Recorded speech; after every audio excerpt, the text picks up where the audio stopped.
Flies can go from a small pain to a large infestation quickly, so let's go over how to get them out of your home.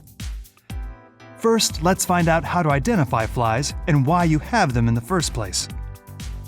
Flies are tiny black-winged insects that can harbor diseases. If they're bothering you, then they've likely honed in on a food source around your home. Now that you know some basics about houseflies, we'll show you how to keep them away. There are a few reliable methods for treating flies.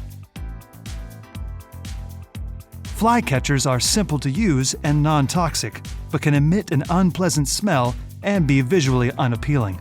If you're concerned about aesthetics, opt for an enclosed trap instead. Fly zappers are electric lights that kill flying insects on contact, without the use of any chemicals.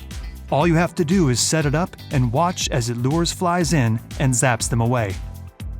Repellent torches mimic an open flame to keep flies away. Just keep in mind that their range can be limited. After you treat your existing fly problem, you can focus on prevention. Check and repair screens and seals around windows.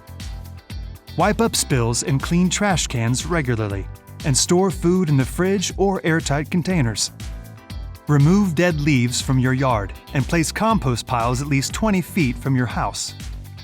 Keep houseflies under control and out of your home. And thank you for shopping at the Home Depot.